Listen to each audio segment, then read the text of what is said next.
Selamat pagi, salam Franciscus Pace e Bene. Selamat datang kembali di media pembelajaran sejarah. Hari ini kita akan melanjutkan pembahasan mengenai sejarah Indonesia, yaitu tentang konsep berpikir diakronik dan sinkronik dalam sejarah dan perubahan dan keberlanjutan dalam ilmu sejarah.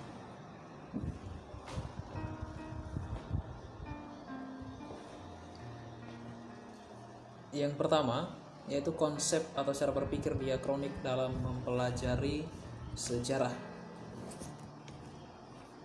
Diakronik berasal dari bahasa Yunani yaitu diakronik. Diakronik ini terdiri atas dua kata, yaitu dia yang berarti melampaui atau melewati, dan kronikus atau kronos yang berarti waktu. Jadi berpikir diakronik dalam sejarah artinya berpikir mengenai peristiwa sejarah secara menyeluruh dalam runtutan waktu yang panjang tetapi terbatas dalam ruang. Berpikir diakronis ini mementingkan proses dari suatu peristiwa sejarah. Lalu dengan cara berpikir diakronik ini mengajarkan kita untuk lebih teliti dalam mengamati gejala atau fenomena tertentu dalam peristiwa sejarah. Dengan berpikir diakronik menuntun kita melihat suatu peristiwa sejarah dari waktu ke waktu. Oleh karena itu, dalam berpikir diakronik diperlukan yang namanya konsep periodisasi dan kronologi. Ya, jadi konsep berpikir diakronik ini bertujuan untuk melihat perubahan yang terjadi dalam proses perkembangan peristiwa sejarah, dan jika kita hanya mempelajari peristiwa sejarah dalam waktu yang singkat, kita tidak dapat menganalisis adanya suatu perubahan dari peristiwa itu.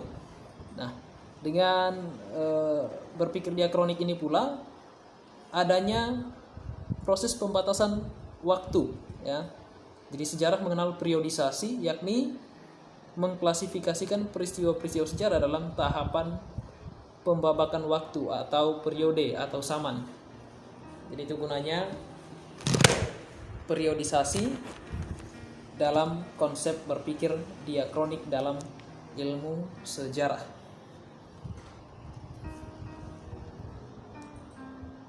Lalu kita akan melihat contoh dari periodisasi sejarah Indonesia ini. Ya, contoh periodisasi sejarah Indonesia dari cara atau konsep berpikir diakronik dalam ilmu sejarah ini yang membantu dalam proses berpikir diakronik, yaitu konsep periodisasi dan kronologi. Kita akan melihat bagaimana periodisasi dari sejarah Indonesia ini. Ya, jadi yang pertama yaitu masa prasejarah. Jadi masa prasejarah ini dimulai ketika manusia purba bermigrasi ke Nusantara sampai ketika Nusantara mulai mengenal tulisan, yaitu kira-kira tahun 400 Masehi. Lalu setelah masa prasejarah yaitu masuk ke masa berikutnya, yaitu masa mengenal tulisan atau masa Hindu-Buddha, yang dimulai ketika pengaruh kebudayaan India mulai masuk ke Nusantara, yang kurang lebih sekitar 400 Masehi hingga runtuhnya kerajaan Majapahit pada abad ke-15. Setelah masuk masa Hindu-Buddha atau masa mengenal tulisan, masuk ke masa berikutnya yaitu masa Islam. Jadi masa Islam ini dimulai abad ke-13.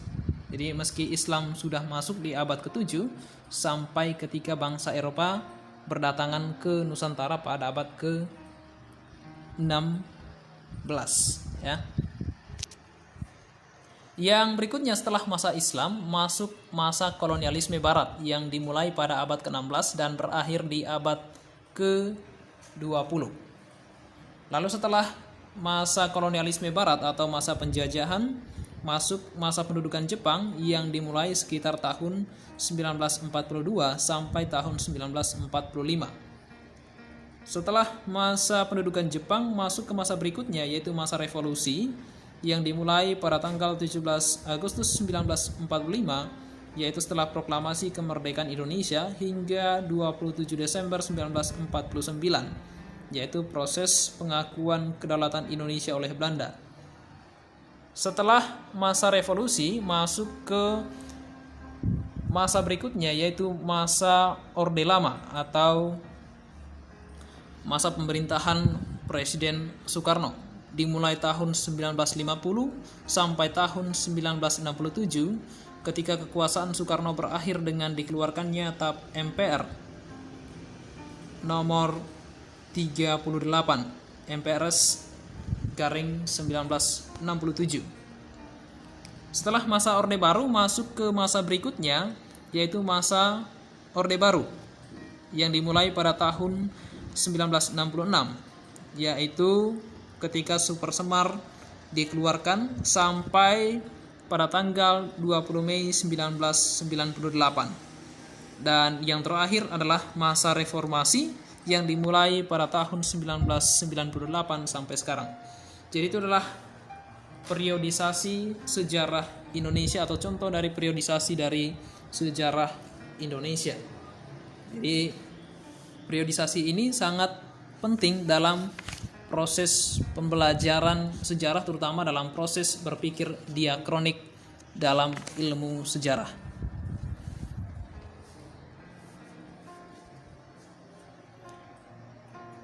Yang berikutnya adalah konsep berpikir sinkronik dalam mempelajari sejarah. Jadi sinkronik sendiri berasal dari bahasa Yunani, yaitu sin yang berarti dengan atau bersama, dan kronikus atau kronos yang berarti waktu. Jadi berpikir sinkronik artinya mempelajari sejarah dalam kurun waktu tertentu, tetapi dengan ruang lingkup yang lebih luas. Dalam Kamus Besar Bahasa Indonesia, istilah sinkronik diartikan sebagai segala sesuatu yang bersangkutan dengan peristiwa yang terjadi pada suatu masa.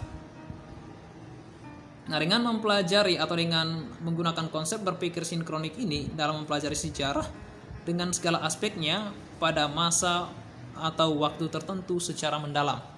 Lalu untuk proses kajian dari ilmu atau dari cara berpikir sinkronik ini, kajiannya lebih menitik beratkan pada penelitian tentang gejala-gejala yang meluas dari sebuah peristiwa tetapi dengan waktu yang terbatas. Jadi itu dari konsep berpikir sinkronik. Jadi konsep berpikir sinkronik ini banyak digunakan oleh ilmu-ilmu sosial. Konsep berpikir sinkronik terbatas dalam ruang atau memiliki kurun waktu yang pendek.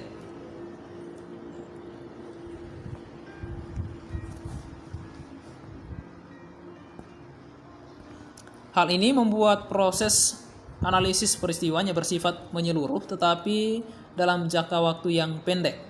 Jadi oleh karena itu, dalam berpikir sinkronik, kita akan memerlukan ilmu bantu sosial lainnya. Jadi konsep berpikir sinkronik akan membantu kita memahami lebih dalam dan menyeluruh terhadap suatu peristiwa sejarah. Jadi itu dari konsep sinkronik dari ilmu sejarah atau dalam mempelajari sejarah. Nah, sekarang kita akan melihat bagaimana perbedaan konsep berpikir sinkronik dan diakronik. Seperti yang terdapat pada slide di atas tentang perbedaan berpikir sinkronik dan diakronik ini.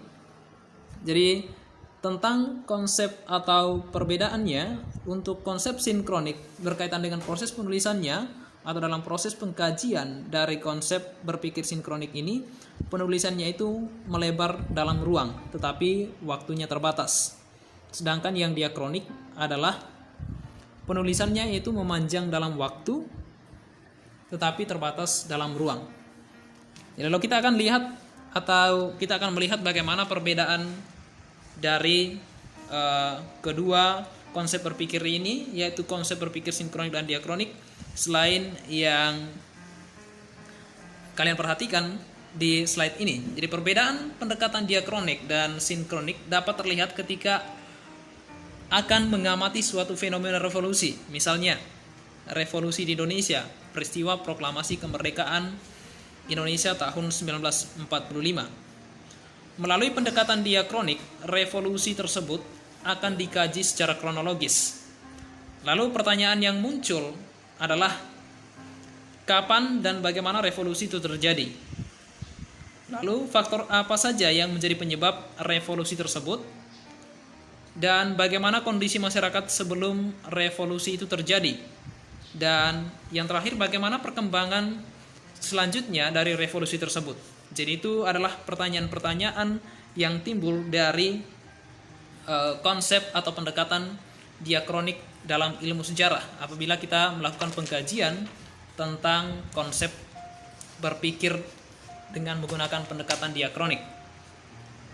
Melalui pendekatan sinkronik, peristiwa tersebut dikaji dengan membandingkan revolusi di tempat lain. Misalnya, revolusi Amerika di tahun 1776, lalu revolusi Prancis di tahun 1789, dan revolusi Rusia di tahun 1917. Itu dari pendekatan sinkronik. Jadi dia perlu membandingkan dengan peristiwa atau revolusi di tempat lain dengan revolusi yang terjadi di Indonesia, yaitu revolusi di tahun 1945. Pendekatan sinkronik akan mencoba mengkaji persamaan-persamaan dari revolusi tersebut tanpa perlu memperhatikan waktu dan tempat terjadinya peristiwa.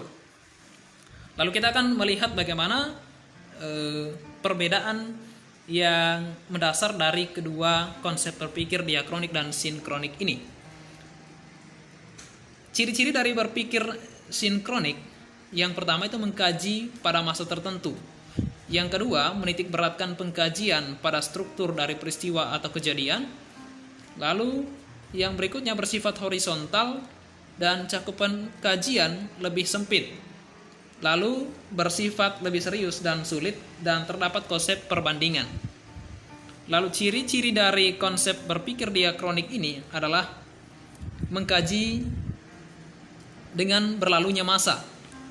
Yang berikutnya menitik beratkan pengkajian peristiwa pada sejarahnya, bersifat historis dan vertikal, lalu memanjang dalam waktu. Jadi itu adalah perbedaan dari konsep berpikir diakronik dan sinkronik. Singkatnya, perbedaan dari konsep berpikir diakronik dan sinkronik dalam sejarah ini, kalau yang konsep berpikir diakronik yaitu memanjang dalam waktu tetapi terbatas dalam ruang, sedangkan yang sinkronik adalah meluas dalam ruang atau melebar dalam ruang tetapi dalam waktu yang terbatas. Jadi itu adalah inti dari perbedaan dari konsep berpikir diakronik dan sinkronik.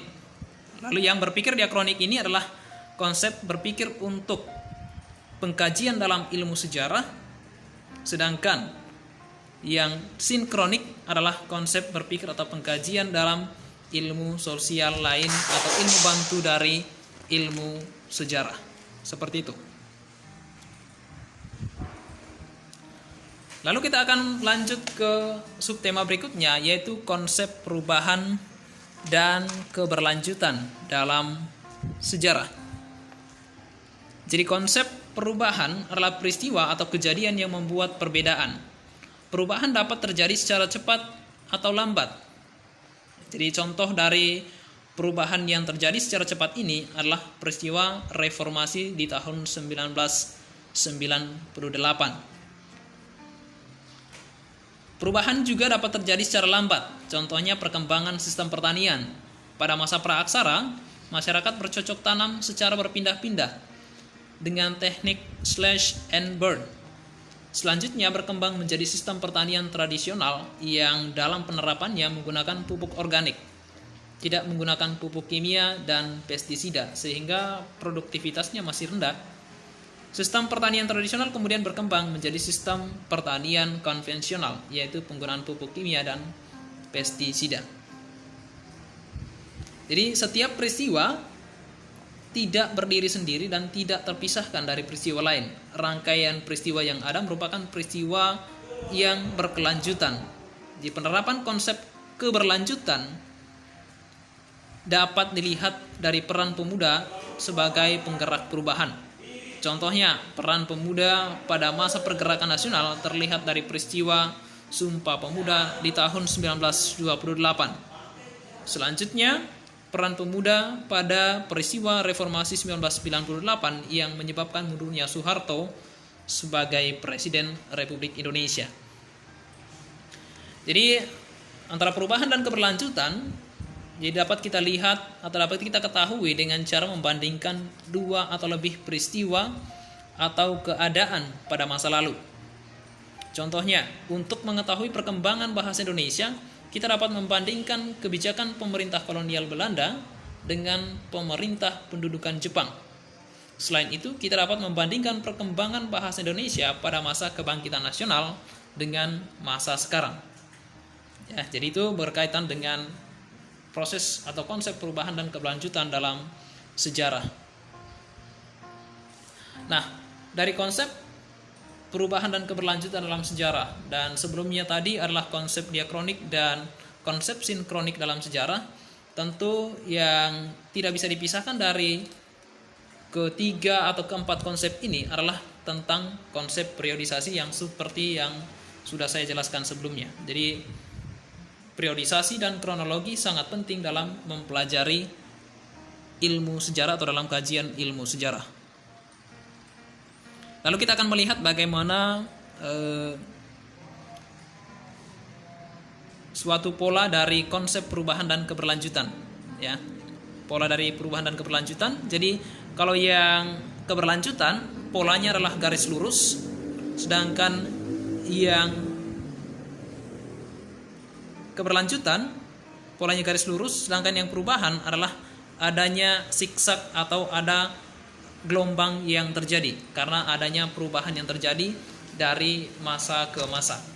Jadi seperti itu untuk penjelasan singkat tentang konsep berpikir diakronik dan sinkronik dalam sejarah, dan juga tentang konsep perubahan dan keberlanjutan dalam sejarah. Semoga bermanfaat. Terima kasih. Selamat pagi, salam Fransiskus, Pace Ebene, salam Historia, salam Jas Merah.